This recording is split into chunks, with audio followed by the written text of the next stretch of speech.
Time Chronicles. The Stone of Destiny. Written by David Hunt and illustrated by Alex Brichta. Chapter 1. Rain lashed against the faces of the English soldiers. They stood looking at the small walled town, and they waited.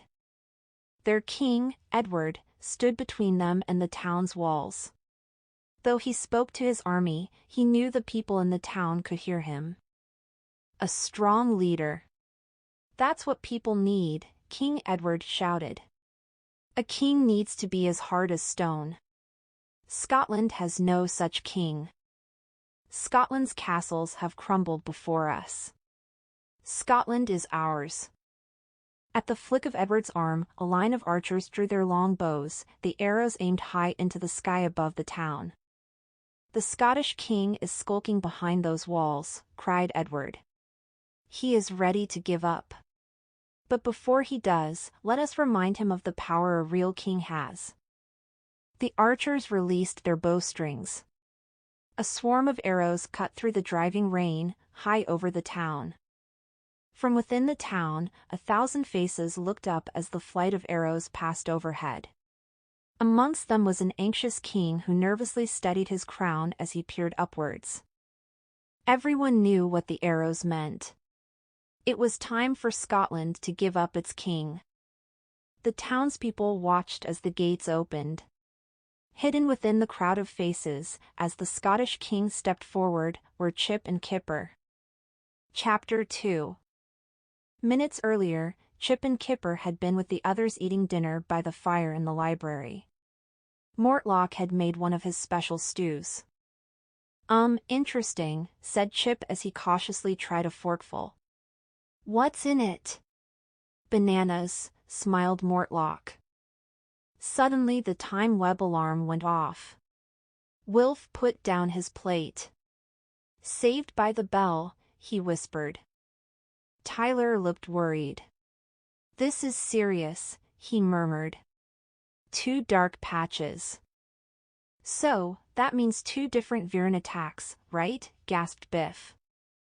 Tyler nodded. Both on the same thread of light.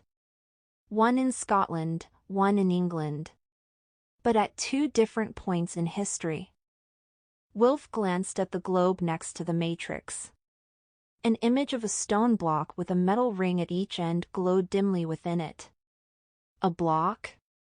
What does that mean? Not sure yet, said Tyler. But we can't hang about trying to work it out. 2 groups. Wilf and Biff, Chip and Kipper. Go! Now. Chapter 3. King John of Scotland, or perhaps I should just call you John. John Balliol. Kneel before your true king. King Edward smirked. The King of England. Slowly King John knelt down in the mud. Standing over him, King Edward began to laugh. Pathetic, he sneered. Some of the English soldiers began to jeer and mock. Then Edward did something that made the onlookers in the town gasp in horror. Ever so gently, Edward ran his hand over an embroidered badge stitched onto King John's robes. Scotland's royal coat of arms, he murmured. Such a shame. His fingers dug down into the fine material. In one movement, Edward ripped the badge from King John's gown. The Scottish king fell backwards from the force, his crown landing heavily in the mud. Somewhere at the back of the onlookers, Kipper was on his link to Tyler. I thought the English were supposed to be the good guys, he whispered. Tyler's voice crackled from the link. Depends on who is writing the history, he said. Anyway, I reckon there is no such thing as good guys and bad guys. Sometimes people do good things, sometimes bad. The English are the same as everyone else. King Edward was now standing on top of a wagon loaded with boxes. People of Scotland, he shouted. You have no need of any king but me. He held up the muddied crown that had fallen from King John's head. Therefore you have no need of this crown. He tossed the crown into one of the boxes. Nor do you need all the other things I have gathered whilst toppling the castles throughout your miserable land.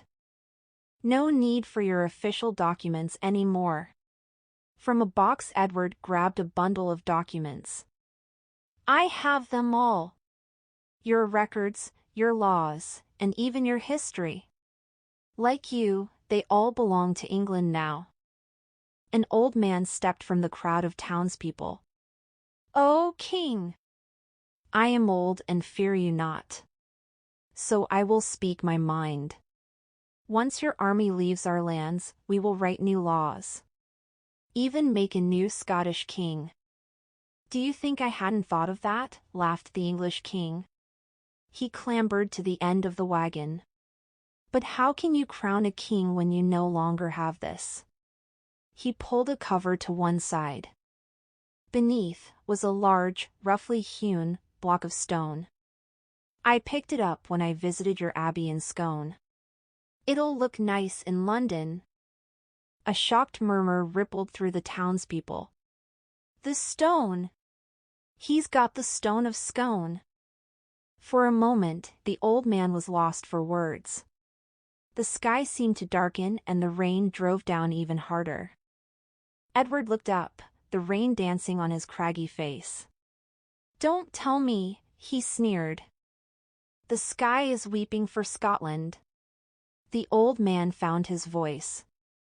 O King! I warn you now. Do not take our stone to England.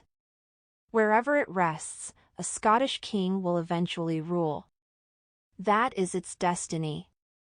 King Edward's piercing eyes fixed the old man. England ruled by a Scottish king, he growled. That'll be the day. Chapter 4. Tyler pressed the speak button on his microphone. Listen up, everyone. I've just spoken to Chip and Kipper. They're in 1296. They reckon they've just seen that block of stone we saw in the globe. I've done a bit of research. It seems that Scotland had a sacred stone that their king sat upon to be crowned. I say had because in 1296 King Edward I stole it and took it to England. So, it might be that this stone, the stone of Scone, is what the Virens are after. From somewhere in history, Wilf answered. Do you know what happened to this stone? Thing is, it could be anywhere, and right now so could we. Biff and I are in a huge church, at night, but we can't tell at what point in time. I'm trying to get a fix on you, answered Tyler. His fingers typed frantically on the matrix as he talked. As for the stone, King Edward had it placed under the English throne, and it stayed there for hundreds of years.